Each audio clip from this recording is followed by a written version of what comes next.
The house remembered her hands before he ever did. Miriam loved the house in the way a baker loves the warmth from an oven. Quiet, steady, dependable. She had swept its floors, painted its doors, and kneaded dough at the kitchen counter while dinner simmered on the back burner. 41 years of marriage, 36 years of running the little bakery on the corner, 40 summers of the same garden roses blooming under the back window. These were the kind of things people built their identities from. They were the things she thought were indestructible. So when the silence came, it did not arrive as a single thunderclap. It arrived like fog, slow, invasive, swallowing conversation, laughter, small, casual touches that used to show in the mornings over toast and tea. It crept into the mornings, lingered over the coffee cups, and sat at the end of the table while she washed dishes. At first, Miriam blamed fatigue. They had both worked hard. He'd joke about old bones, and she would roll her eyes and keep on. But the little misfits of life, an unfamiliar perfume on his collar, a receipt she did not recognize tucked in a jacket pocket, started arranging themselves like a pattern she could not ignore. She found the first real thing in the glove compartment of his car. A small tube, not her brand, the cap with dried residue. An object, of all things, that settled into her palm like a verdict. Her breath went away in a small, surprised sound. Julian had been so good at not leaving traces, but from the shape and the residue, it was impossible to pretend otherwise. Miriam did not scream. She did what her life as a baker had taught her. Measure, weigh, test. She took photographs. She put the tube back.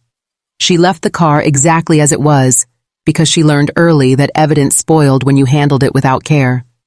She lied to her heart for 3 days while the rest of her did detective work. She called an old friend, Mrs. Siddiqui, whose son ran a private investigations firm and who had once helped Miriam when a delivery driver had stolen cash. "I need to know," Miriam had said, and the words were small and brittle. Before the day ended, she had a man named Bilal following Julian around the city, a professional with a camera and an app for everything that mattered. Bilal's messages arrived in slices, photos with timestamps, a few short sentences. The first was a picture of Julian leaving a lawyer's office. The next, a photograph of him opening the door for a young woman at a restaurant. Not an acquaintanceship, the way he looked at her in the frame, the angle of their shoulders as if they belonged to the same private world, made her feel like she had been watching a play, and only now realized it had always had a second stage she'd been kept from. Then came the sharpest blow, photos of Julian and Layla together. Layla, her son's wife, the girl she had welcomed into the family with a tray of warm cardamom buns the morning after the engagement. Layla, who had once wept with Miriam when the bakery's rent skyrocketed, and Miriam had chosen to keep the shop instead of giving up. Layla, who had learned to fold the dough the way Miriam liked, the girl Miriam had taken into the family, as if she were a daughter. The screen in Miriam's hand turned traitor. Every memory she had of Layla, picking the right spices, kissing little Amir's forehead, smoothing a skirt when no one saw, fogged into something else. The photos Bilal sent were crisp and merciless. Julian and Layla at a table, leaning close. Julian opening a hotel room door for her, a balcony shot, their silhouettes a betrayal against the evening sky. Miriam played the frames again and again until images blurred and lights turned to ghosts. Her first impulse was a raw animal thing, to smash, to shout, to fling the evidence at them and watch it scatter. Yet 40 years of marriage taught other muscles. She had wrapped loaves at midnight when deliveries were late. She had spent mornings shaping croissants and afternoons balancing ledgers. She knew patience and strategy. She also knew the price of doing the wrong thing in a moment of fury. That night, when Julian came home smelling faintly of perfume and taking his nightly place at the table as if nothing had happened, Miriam kept her hand steady. She smiled the way a woman smiles after swallowing something bitter. She kissed him on the cheek because she had baked the habit into herself, and she watched him go to bed with an even, practiced calm. Instead of collapsing into despair, she set to work. It was a strange, meticulous obsession. Collect, preserve, prove. She printed photographs in the early hours, labeled them with the times Bilal had given, and placed them into a thin envelope that she put under a stack of family photographs. She made copies. She saved everything to a flash drive. She recorded the dates and made notes as if she were cataloging an inventory. Her shop had been her life's ledger. Now she kept accounts of betrayal. She also listened. The recorder she found in her son's old school drawer, an old device he had used to record lectures, went into the bedroom, hidden behind a thick volume of poetry on the shelf.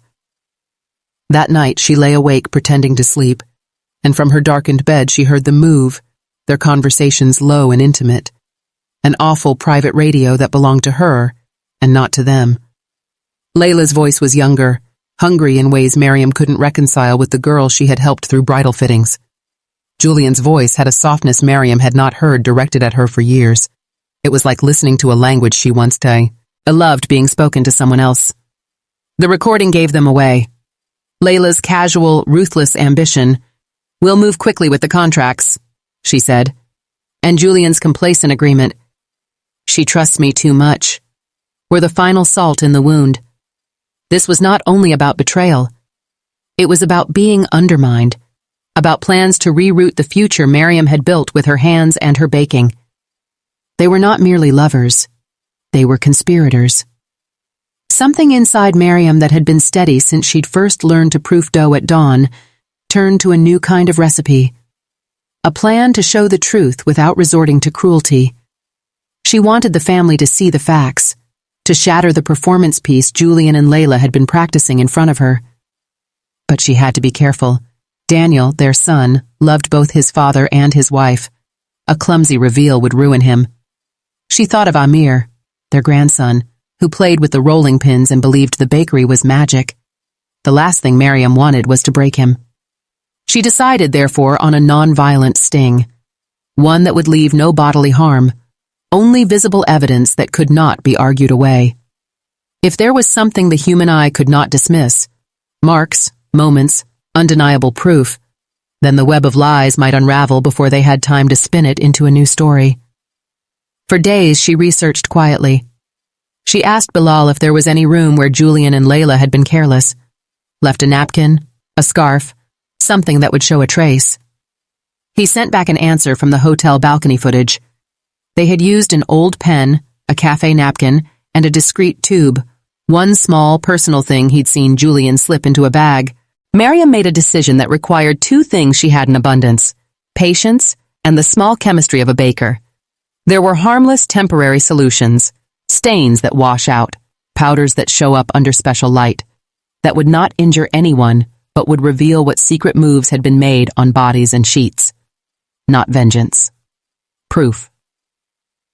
On a Sunday morning, while the bakery rose under her hands and the oven hummed like a sleeping thing, she mixed a tiny amount of a non-toxic temporary skin dye used in theatrical makeup with a gel-like carrier she could tuck into a look-alike container.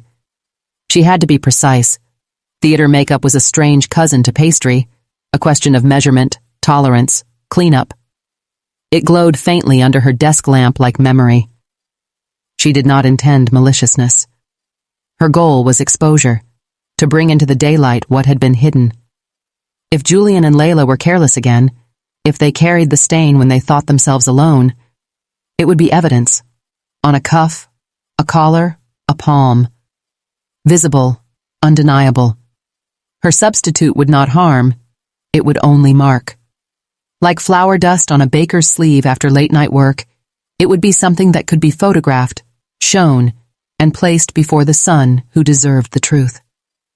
When she slipped the small identical tube back into Julian's glove compartment later that night, she did so not as a vengeful criminal, but as a woman who had become legally and ethically clever in response to a great injustice. She set the car the way she found it and returned to bed, more awake than she had been for months. Miriam did not sleep. At 3 a.m, she walked the house, counting noises and times, listening for the creak of the back gate they'd always used, watching the light that came under the curtains. She felt ridiculous one moment and dangerous the next. Would this work? Would she become the villain in her son's eyes if she was wrong? She had the recordings, the photographs, the signed paperwork from Bilal confirming dates. But she wanted Daniel to see with his own eyes.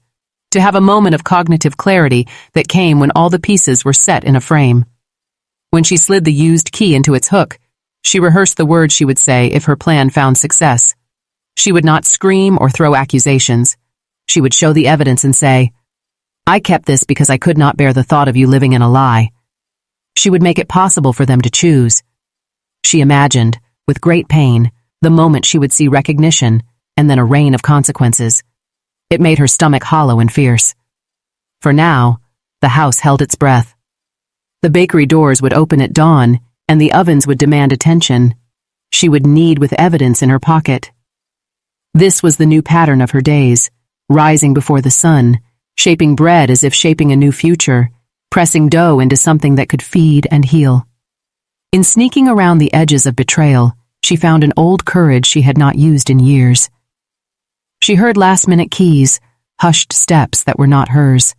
The living room lamp clicked on at 2:28 a.m. Julian moved as if sleepwalking, a soft mutter on his lips. Later, when the house would be quiet and the town still sleeping, their private little world would return. Miriam went downstairs and sat at the kitchen table with a cup of tea that had gone cold. She watched the shadows of roses on the wall and thought of how quickly things could become unrecognizable. She did not fantasize about retribution. She did not want humiliation. She wanted truth. She wanted her son to know what had been arranged behind his back. Her hands, the hands that had flower-dusted many generations, could make one more thing, a path for truth to travel. And so she waited at the edge of a decision that felt like walking across a bridge with the fog below. She had prepared the small temporary marker. She had the proof. She had the evidence safely hidden. There would be consequences. There would be a fall. There would be an accounting. For now, she kept her watch, fingers curling around a cup of tea gone cold, the clock above the mantel ticking like a careful judge. When dawn came, the bakery bell would ring again. Customers would arrive with their small human troubles, birthdays, sympathy, gratitude, and Miriam would be there to fold their orders into the day. She would smile, ring up payments, sign the cashier receipt with hands that had gained a new steadiness from Heartbreak.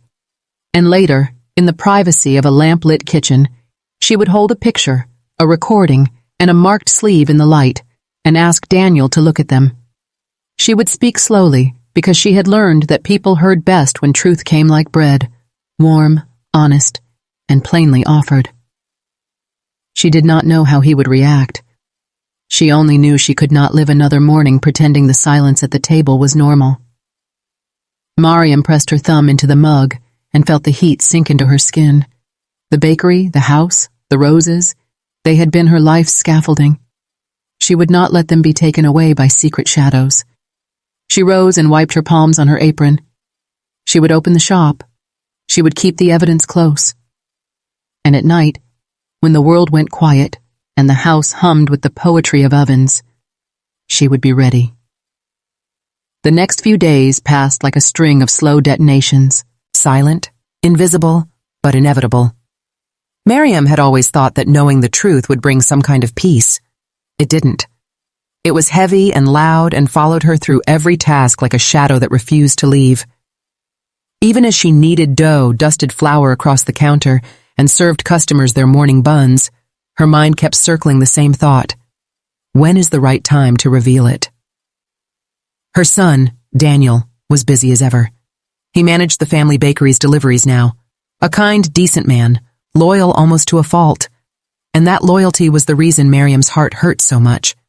Because Daniel's world still spun around two people, his father Julian, whom he idolized, and his wife Layla, whom he adored. And both were lying to him.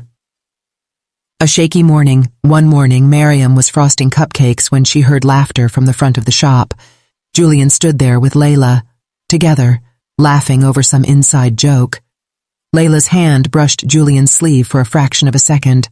Quick, almost invisible, but Miriam caught it. They hadn't even bothered to hide it anymore. Miriam's fingers went cold. She pretended to focus on the icing, but her chest tightened until breathing felt like pushing through glass. Layla noticed her, straightened her scarf, and smiled sweetly. "Mama, I just came to drop off Amir's lunchbox. Forgot it at home again." Miriam nodded without a word. Julian added, almost too casually, "You look tired, Miriam. Maybe you should take a break. Let Layla help in the shop for a few days." A break from her bakery. Her lips curved into something that might have been a smile, but it never reached her eyes. "I'll think about it," she said softly. Inside, she heard a different voice whisper, "You'll have your break soon enough, Julian. But not the way you think." The subtle exposure. That evening, she checked her small evidence kit. The marked tube, the one she'd replaced with harmless but glowing theatrical cream, was gone from Julian's glove compartment, which meant he'd taken it. She waited. 2 days later, the sign appeared. Julian came home wearing a crisp white shirt. Under normal light, it looked spotless, but under the soft glow of the bakery's UV inspection lamp, the one Miriam used to check for sugar dust on her counters, faint streaks appeared on the cuff. The same soft blue glow her special mix created. She stared at it. The proof she'd created was there, glowing faintly against fabric like guilt made visible. She took a quick photo, her hand shaking. It wasn't vengeance. It was evidence.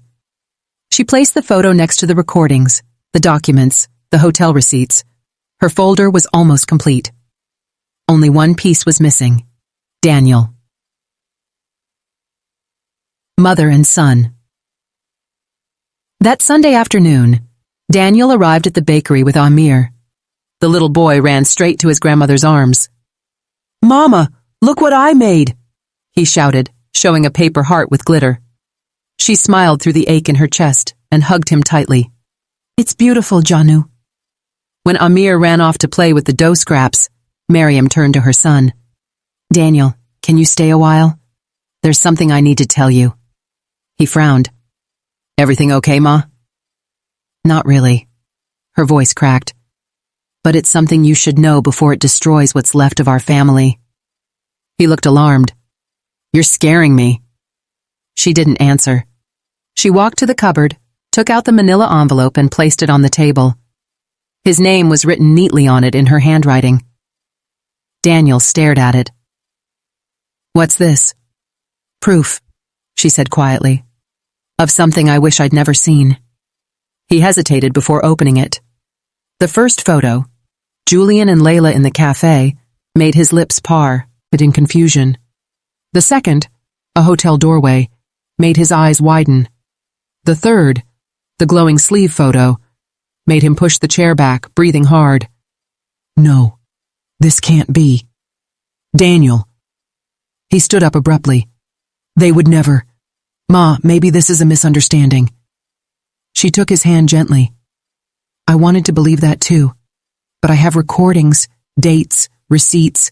I didn't want to hurt you, Beta, but you deserve to live with your eyes open." Tears welled in his eyes. He wasn't angry yet, just lost. "You're saying my wife and my father?" He couldn't finish the sentence. "I'm saying you deserve truth. What you do with it is up to you." For a long moment, Daniel didn't speak. Then quietly he said, "I need to see it myself." He took the flash drive from the envelope and left without another word. The storm breaks. That night, the house felt too quiet. Even the ticking clock seemed hesitant. Miriam was cleaning the counter when she heard the front door slam open, then shouting. Daniel's voice, raw and cracked. "How could you? Both of you!" Miriam froze. She didn't move. Not yet. She heard every word. Julian's defensive growl. "What are you talking about?" Layla's trembling voice. "It's not what it looks like." Daniel. "I saw it. The hotel, the photos, everything. You made a fool out of me." Then the sound of something shattering. Glass, maybe. And silence. When Miriam finally stepped out, Daniel was standing in the middle of the room, face pale, hands shaking. Julian looked smaller than she had ever seen him. Layla was crying, her makeup streaked. Daniel turned to Miriam, eyes hollow. "You were right." He looked broken, like something inside him had caved in. Miriam wanted to go to him, to hold him, to say it would be okay, But the truth was, it wouldn't. Not for a long time. Julian, desperate, shouted, "You've destroyed this family, Miriam. Are you happy now?" She looked at him, calm but tired. "No, Julian. You destroyed it the moment you chose betrayal over honesty." He opened his mouth, but no sound came. For the first time, he looked ashamed. Aftermath. Daniel left the house that night with Amir. He stayed at a friend's for a few days. Miriam didn't hear from him except for a short message. "I need time, Ma." Layla disappeared to her parents. Julian stayed, silent, defeated, a ghost haunting the house he once ruled. And Miriam, she returned to her bakery. She didn't cry much. Not anymore. There was a strange kind of peace in her chest, the kind that comes after a long storm finally ends. She had paid a price for truth, but at least the lies had ended. One evening, she sat alone on the bakery steps, watching the sunset stain the street in orange. The oven hummed softly behind her. She thought about how love and trust were like dough. Once deflated, they could never rise the same way again. But she also thought of Daniel and Amir, and the quiet strength that still lived in them. Maybe one day, they would rebuild. Maybe from all this heartbreak, something honest would grow. And if it didn't, at least the truth was no longer buried. 3 weeks passed before anyone said another word in that house. Julian still lived there, moving through rooms like a man serving a sentence in a museum of his own mistakes. Every sound of the front door made him flinch, as if expecting Daniel to return with anger sharp enough to split him in two. He didn't. Daniel stayed away, first a few nights at a friend's, then at a rented apartment on the other side of town. Amir went to school as usual, but he'd stopped talking about his Nana and Mama Layla. Children sense silence faster than adults think. Miriam continued to open the bakery every morning at 6. Her hands moved on their own, kneading, folding, cutting dough. But something had shifted in her movements. They were slower, heavier. She worked with the quiet exhaustion of someone who had carried truth too long. She had wanted to protect her son. She hadn't wanted to destroy him. The empty apartment. Daniel's new apartment was small. 1 bedroom, 1 balcony overlooking a noisy street. It smelled of cardboard boxes and reheated food. Amir's small bed was in the corner, next to a nightlight shaped like a crescent moon. At night, Daniel would lie awake and replay everything. The photos, the recordings, the look on his mother's face when she handed him the envelope. He wasn't angry at her anymore. He was angry at life itself. How could they? He'd whisper to the ceiling, as if the cracked paint could answer. Amir would sometimes wake up and crawl into his bed. "Papa, are you sad?" Daniel would force a smile. "No, buddy, just thinking." But the child would frown. "You think loud." That one line pierced deeper than anything else. Out of the mouths of children, truth, again. The bakery visit. One Thursday, Daniel showed up at the bakery unannounced. Miriam was at the counter wiping trays when the bell chimed. She looked up, and there he was, standing with a tired smile that almost broke her. "Mama," he said softly. For a moment she couldn't speak. She just reached out and hugged him. The smell of flour and vanilla filled the space between them. "I'm sorry," he whispered into her shoulder. She shook her head. "No, Beta, I am. I never wanted you to find out like that." He pulled back slightly. "You did what you had to. You told me the truth when no one else would." They stood in silence for a moment, the hum of the oven filling the air.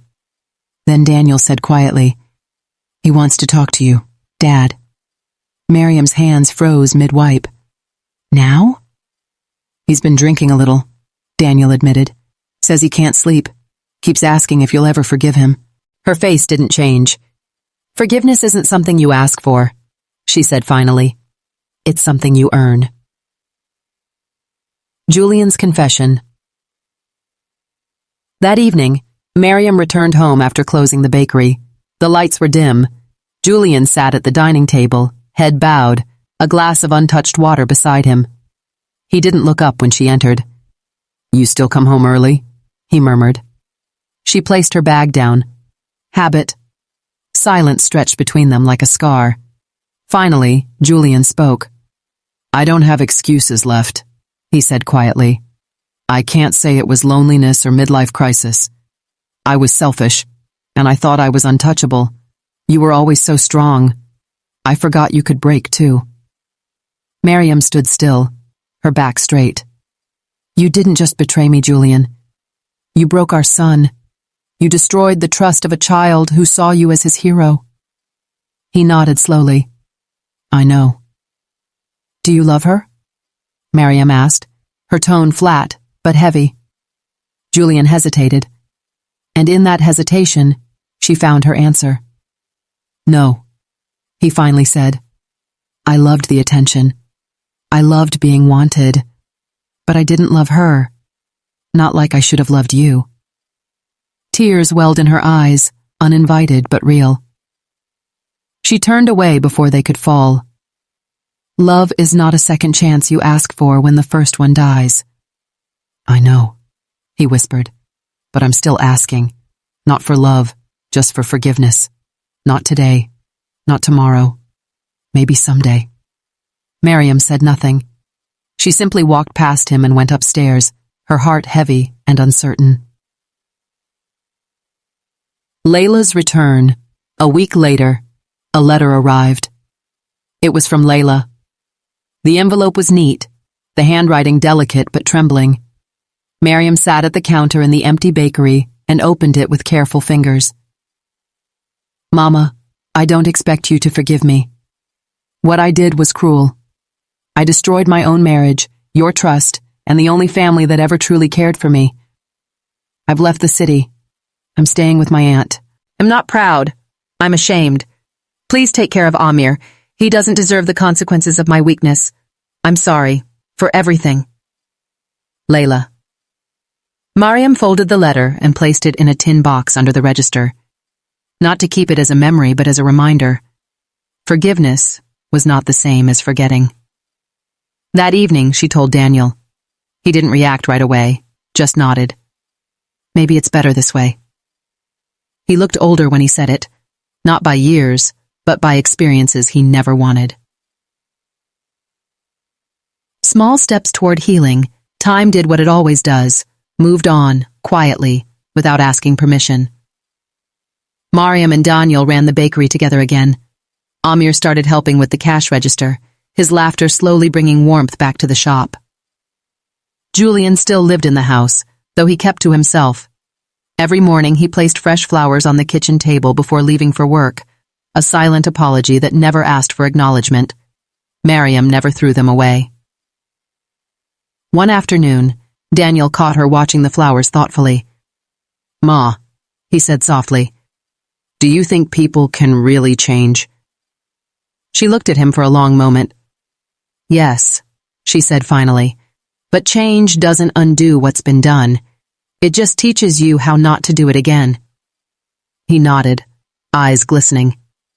"I'm not sure I can ever forgive him." "You don't have to," she said gently. "Just don't let the anger make you like him." The quiet rebuilding.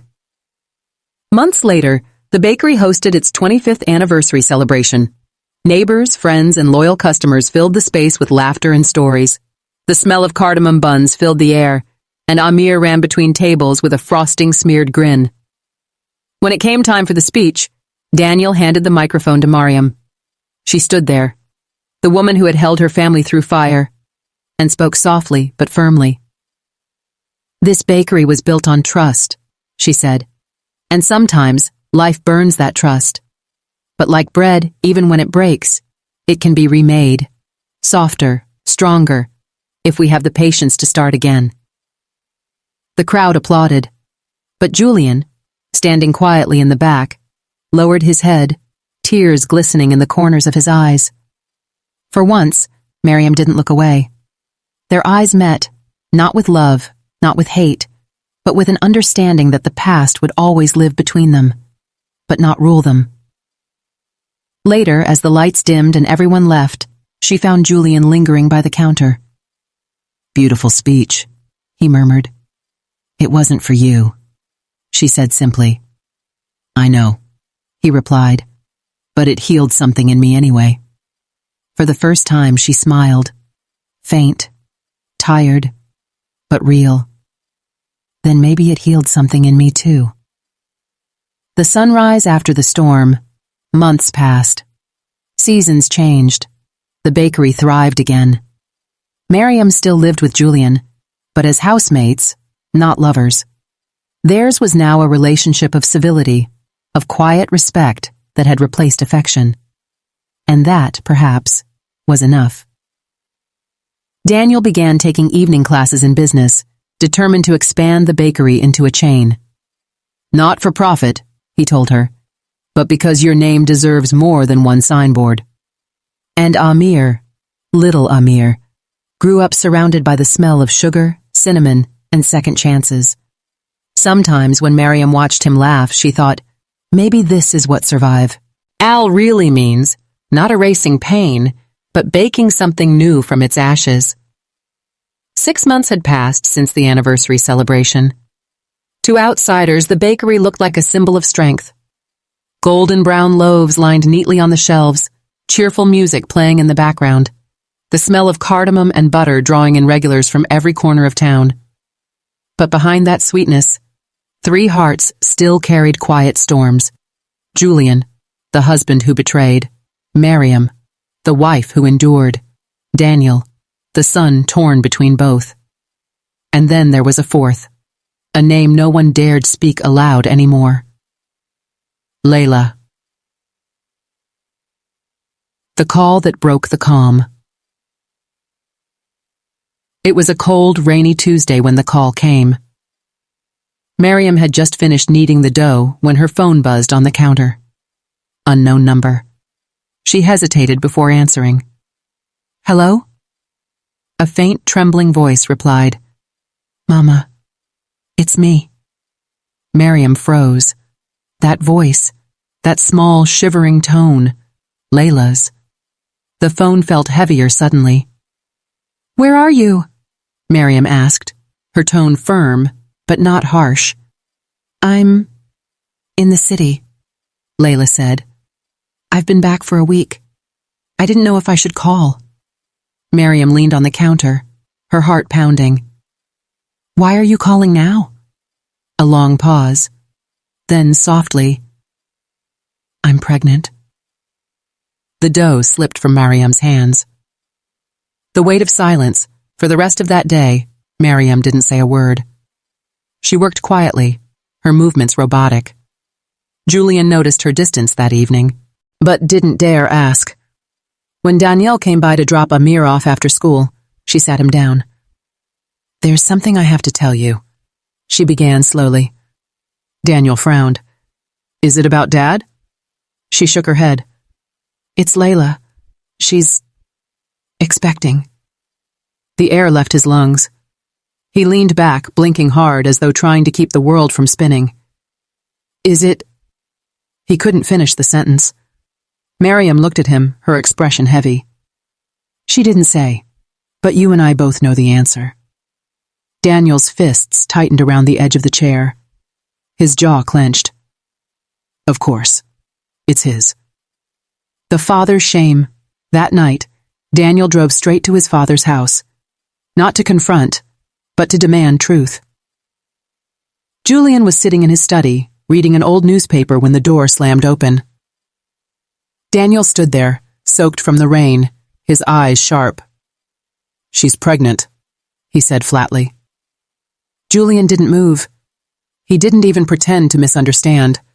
His shoulders slumped. "I know." Daniel stared at him. "You know?" "She called me last week," Julian said quietly. "She's scared. She doesn't have anyone." Daniel's voice rose, shaking with anger. "You had a wife, a son, a family. We didn't have anyone after you. You made sure of that." Julian's eyes glistened.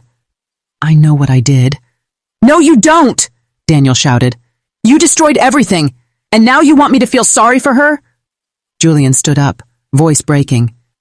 She's carrying a child, Daniel. My mistake doesn't mean the child deserves to suffer. Daniel took a trembling step forward. That child is my half-sibling. Do you even understand how twisted that is? Julian's silence was his only answer. Daniel turned toward the door, his breath shallow. You disgust me. Miriam's dilemma. That night, Miriam sat in her room, staring at an old photo, their family, smiling in front of the bakery on opening day. She traced her finger over the edges, her eyes clouded. Layla's words echoed in her head. I'm pregnant. She had every reason to hate her. Yet, somewhere in her heart, compassion still whispered softly, not for the woman who broke her family, but for the unborn life that had no say in any of it. She looked up as Julian entered quietly. I didn't want you to find out like this, he said softly. Her voice was cold. But I always do, don't I? He sighed. She has no one, Miriam. Not even her parents will take her back. She's living in a small apartment downtown, alone. Then maybe she should learn what being alone feels like, Miriam said bitterly. Julian didn't argue. He just nodded, his guilt too deep to measure. But before he left, he whispered, You have the biggest heart I've ever known. Please, don't let this break it. A knock at the bakery door. 2 days later, Miriam was closing up when a shadow fell across the window. She turned and froze. Layla stood there, drenched from rain, hair plastered to her face, eyes red and swollen. In her hands, she held a small box, not for offering, but almost as an apology. Miriam didn't open the door right away. She just looked at her through the glass. For a long moment, both women stood there, the betrayer and the betrayed, bound by the same pain. Finally, Miriam unlocked the door. Layla stepped inside, shivering. I didn't come to ask for forgiveness, she said, her voice trembling. I came because I didn't know where else to go. Miriam looked at her belly, still small, but showing. How far along? She asked quietly. 4 months, Layla whispered. Miriam exhaled slowly, her shoulders sagging. Sit. For the first time in months, 2 broken hearts sat across from each other, one filled with regret, the other with conflicted mercy. The conversation that changed everything. Why did you come back, Layla? Miriam asked. Layla wiped her eyes. Because I couldn't carry this alone. I thought I could handle it, but every night I see Amir's face. I see you. I see what I destroyed. Miriam's eyes softened despite herself. Do you love Julian? Layla shook her head. No, not anymore. I don't even love myself. Miriam leaned back, weary. Then why keep the baby? Layla hesitated, voice cracking. Because I wanted to do one thing right. Maybe this child can have a better version of me. Maybe I can start again. Silence filled the bakery. Rain tapped gently on the glass. Finally, Miriam said, Then start again, but not by hiding. Come tomorrow. You'll work here. It's not forgiveness. It's responsibility. Layla's eyes widened. You'd let me... I'll decide later if you deserve my mercy, Miriam said quietly. For now, earn it. The Bakery of Redemption. The next morning, Layla arrived early, wearing an old apron. Customers didn't recognize her, but Daniel did, and when he saw her behind the counter, he froze. Miriam stepped in. She's here to work, that's all. Daniel's jaw tightened, but he said nothing. He simply turned and went back to the storeroom. For the next few weeks, Layla worked silently, cleaning tables, packing boxes, taking orders. Not once did she complain. Not once did she meet Daniel's eyes. Slowly, the bakery began to feel lighter. Not because the past was erased, but because everyone inside had stopped pretending it didn't exist. The unexpected day.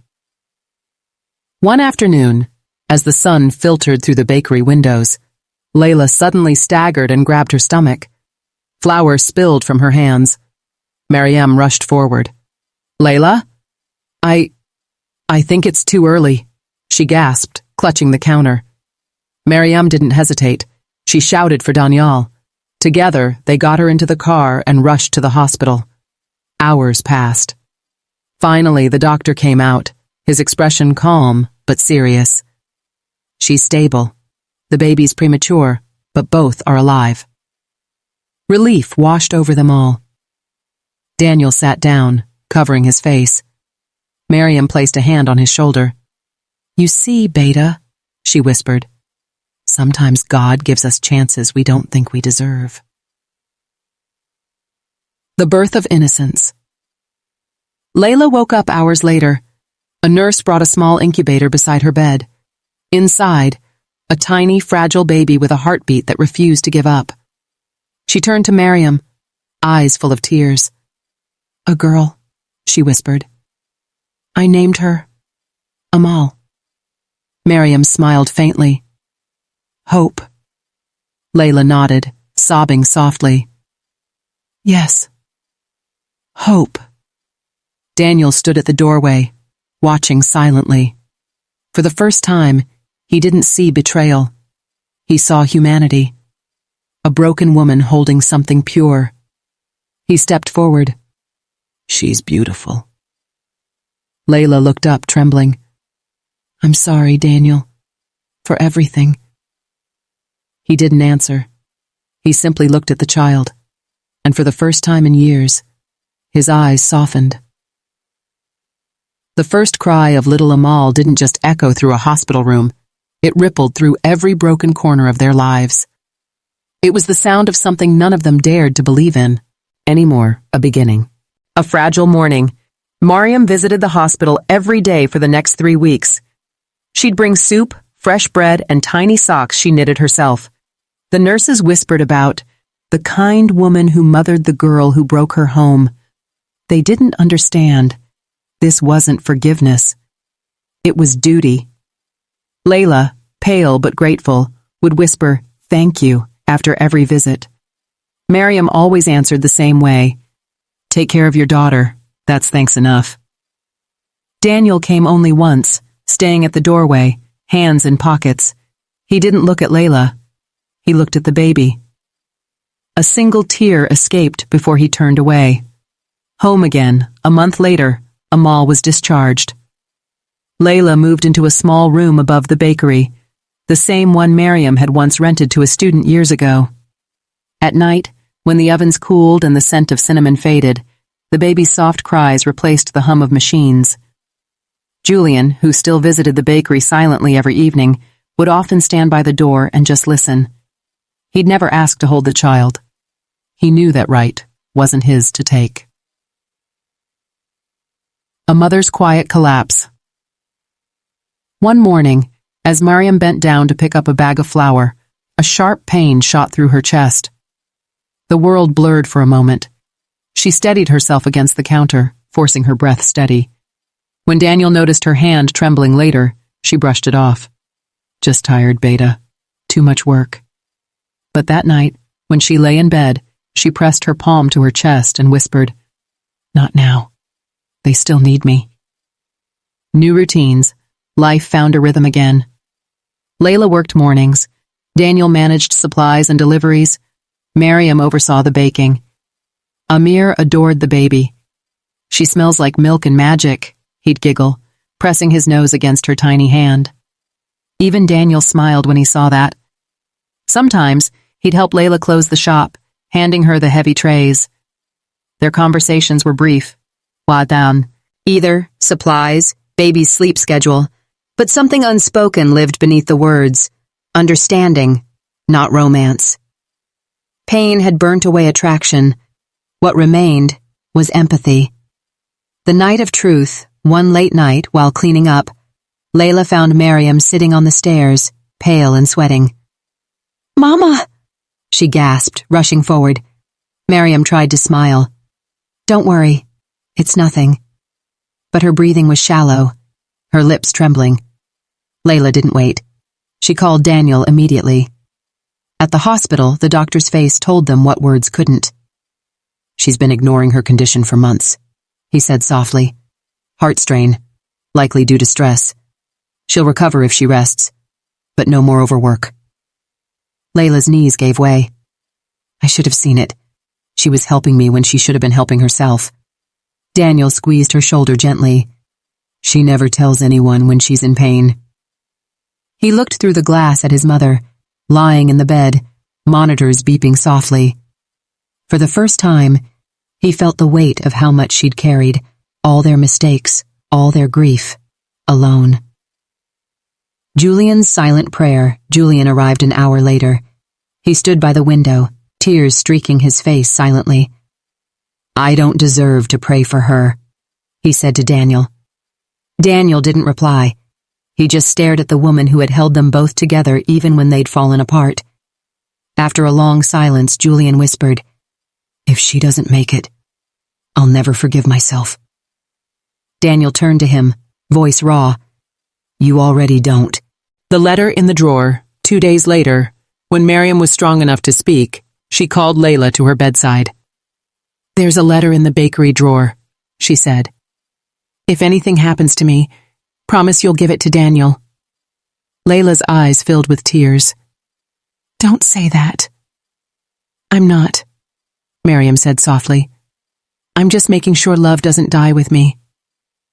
Layla nodded, gripping her hand tightly. Miriam smiled faintly. You remind me of myself when I was young, always trying to fix what can't be fixed. Recovery. Weeks passed. Miriam slowly regained strength. She couldn't lift heavy things anymore, but she still came down to sit near the counter every morning. Customers were delighted to see her smile again. The bakery felt alive once more, the scent of survival baked into every loaf. One afternoon, Miriam watched Layla with Amal and whispered to Daniel, Look at her. She's growing. Daniel smiled gently. Both of them are. Miriam placed her hand over his. Promise me something. Anything. When I'm gone, you won't let bitterness raise you, or Amir, or that little girl. Daniel's throat tightened. Mama, don't talk like that. Promise me, she repeated. He nodded. I promise. The letter unfolds. Months later, Miriam caught a cold that never quite left. One morning, she didn't wake up. She passed peacefully in her sleep, the soft scent of bread still clinging to her clothes. After the funeral, Layla remembered the letter. She handed it to Daniel with trembling fingers. He opened it slowly. My dearest son, life will always break what you love most. But when it does, don't waste your time picking up the glass. Build something new from the pieces. Forgive when you can. Walk away when you can't. Remember, bitterness doesn't punish the guilty. It poisons the wounded. Take care of your father, no matter what he's done. He carries his punishment already. Take care of Layla. She's the proof that people can fall and still rise. And take care of Amal.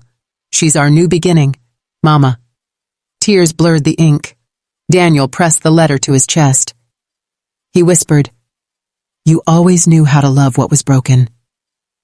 A year later, the bakery had a new name, Amal's Bread. The sign was painted in gold and white, Miriam's favorite colors. Layla managed the kitchen. Daniel handled the business. Julian visited often, sitting quietly with Amir, who'd grown taller and wiser. Sometimes, when the oven timer rang, Daniel swore he could still hear his mother's voice. Don't burn the bread, Beta. Life's too short to keep things on fire. He'd smile, wipe his hands, and whisper, I'm trying, Mama. I'm really trying.